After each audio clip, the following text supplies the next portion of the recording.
안녕하세요, 유치부 친구들. 여러분, 전도사님과 지금 말씀을 통해 배우고 있는 인물에 대해서 모두 기억하고 있나요?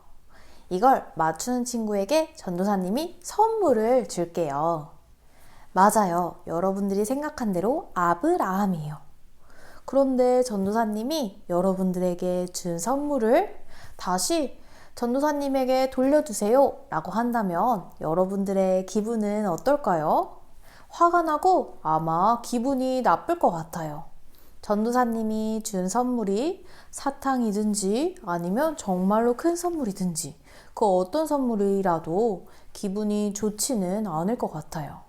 약속을 해서 받은 선물을 뺏어간 거니까요. 그런데 만약 하나님이 여러분이 가지고 있는 아끼는 것을 달라고 한다면 여러분들의 마음은 어떨까요? 여러분들은 하나님 말씀에 순종할 수 있나요?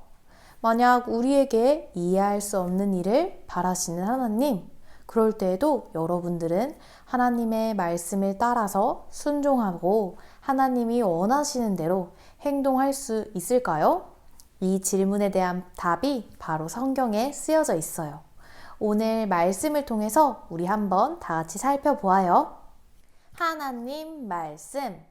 아브라함은 시험을 받을 때에 믿음으로 이삭을 드렸으니 그는 약속들을 받는 자로 돼 그 외아들을 드렸느니라. 히브리서 11장 17절 말씀. 아멘. 오늘 우리가 읽은 말씀은 창세기 22장에 나오는 아브라함의 이야기예요. 아브라함의 이야기는 우리가 순종하기 어려울 때 어떻게 해야 되는지 우리에게 알려주고 있어요. 아브라함이 어떻게 행동했는지 우리 성경 이야기를 통해 한번 살펴볼 거예요.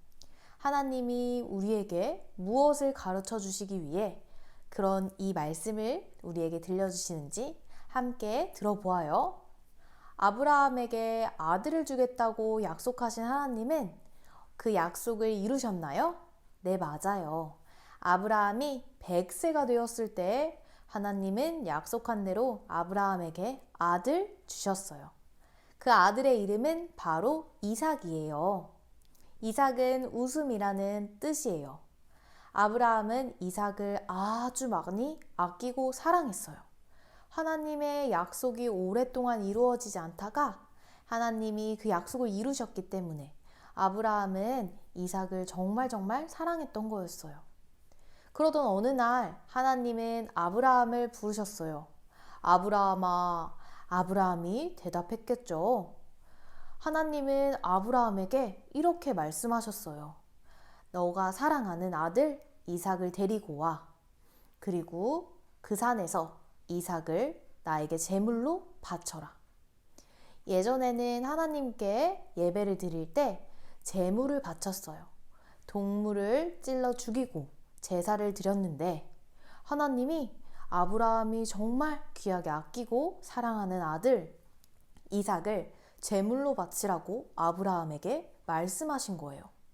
하나님이 약속해서 주신 아들 이삭을 하나님께 바치라니 아브라함의 마음은 어땠을까요? 여러분, 하나님이 아브라함에게 주신 아들 이삭을 다시 하나님께 바치라고 하세요. 하나님은 왜 그렇게 말씀하시는 걸까요? 여러분들은 이 말씀을 이해할 수 있나요? 하나님의 말씀을 들은 아브라함은 그 말씀을 듣고 어떻게 행동했을까요? 전도사님이라면 아브라함처럼 이삭을 데리고 올라가지 못했을 거예요. 그런데 아브라함은 전도사님과 다르게 하나님의 말씀에 곧바로 순종했어요. 아브라함은 다음날 아침 일찍 일어나 제사를 드릴 때 사용하는 땔감을 준비해 이삭을 데리고 하나님이 말씀하신 산으로 올라갔어요. 이삭이 아브라함에게 물었어요. 아버지, 하나님께 번제를 드릴 때 사용할 불과 나무는 있는데 하나님께 드릴 어린 양은 어디 있을까요? 아브라함의 아들 이삭이 질문에 아브라함은 이렇게 대답했어요. 아들아, 하나님께 드릴 양은 하나님이 친히 준비해 주실 것이란다. 아브라함은 하나님이 이삭을 바치라는 명령을 내리셨고 그 말씀에 순종했지만 이삭을 데리고 가면서도 하나님이 인도해 주실 것이라는 그 믿음을 잃지 않았어요. 마침내 아브라함과 이삭은 하나님이 말씀하신 산에 도착했어요. 아브라함은 하나님께 이삭을 바치기 위해 이삭을 꽁꽁 묶어 제단에 눕혔어요. 그리고 하나님께 이삭을 바치려고 할 때 하나님이 다급하게 아브라함을 부르셨어요. 아브라함아, 아브라함아. 이삭에게 아무런 해도 끼치지 말아라. 하나님은 아브라함에게 말씀하셨어요. 내가 하나뿐인 아들인 이삭까지도 아끼지 않고 내 말에 순종하기를 더 중요하게 여기는 것을 내가 알았다. 하나님은 아들 이삭을 통해 아브라함이 하나님께 순종하시는 것인지 그의 믿음을 보시는 거였어요. 하나님은 아브라함이 하나님의 말씀에 순종하는 그 모습을 보고 정말로 기뻐하셨어요. 그리고는 이삭을 대신해 제물로 드릴 어린 양을 준비해 주셨어요. 창세기 22장 14절을 다 같이 한번 읽어볼까요? 아브라함은 그곳을 여호와 이레라고 불렀습니다. 그래서 오는 날까지도 사람들이 여호와의 산에서 준비될 것이라 말을 합니다. 창세기 22장 14절 말씀. 아브라함의 순종에 하나님은 더 좋은 양을 준비해 주셨어요. 아브라함은 하나님이 준비해 주신 어린 양을 잡아 하나님께 바쳤어요. 하나님은 아브라함의 순종을 기뻐하시며 이렇게 말씀하셨어요. 아브라함아, 내 명령에 순종한 너에게 반드시 복을 주겠다. 너의 자손이 하늘의 별처럼 바닷가의 모래처럼 많아질 거야. 너의 자손 때문에 모든 사람이 복을 받을 것이야. 하나님의 말씀을 믿고 순종한 아브라함에게 하나님은 더 큰 복을 주셨어요. 어린 양을 준비해 주실 뿐만 아니라 아브라함에게 아브라함의 자손이 정말로 많아질 것이라는 그 큰 약속을 다시 한번 하신 거예요. 하나님은 아브라함의 순종을 정말로 기뻐하셨어요. 그리고 큰 복을 주시겠다고 또 약속하신 거예요.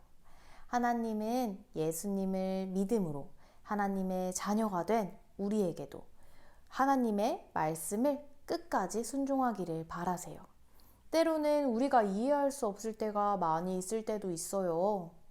우리는 그럴 때에도 믿음으로 순종하는 마음으로 하나님이 우리에게 바라시는 순종을 해야 해요.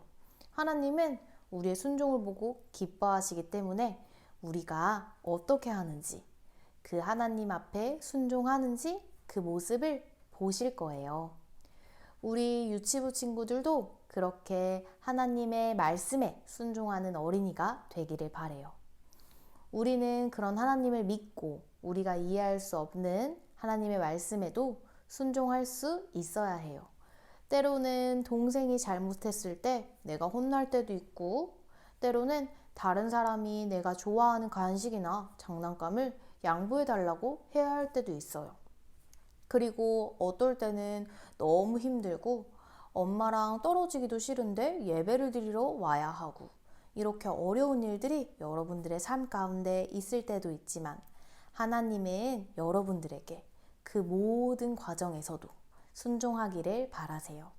그리고 우리 사랑하는 친구들에게 하나님은 또 복 주시기를 바라시기 때문에 하나님 말씀에 순종하고 하나님을 기쁘시게 할 수 있는 우리 친구들 될 수 있도록 전도사님이 기도할게요. 그렇게 믿는 친구들, 전도사님을 따라 다 같이 한번 손 모으고 기도해 볼까요? 하나님, 우리가 어떤 어려운 상황 속에서도 하나님의 말씀을 순종할 수 있도록 도와주세요. 감사합니다. 예수님의 이름으로 기도합니다. 아멘. 우리 유치부 친구들, 여러분들의 일주일의 삶에서 어려운 일이 있을 때에도 하나님의 말씀을 믿고 순종하는 아브라함처럼 꼭 순종하며 나아가기를 기도할게요. 그러면 다음 주에 또 만나요. 안녕.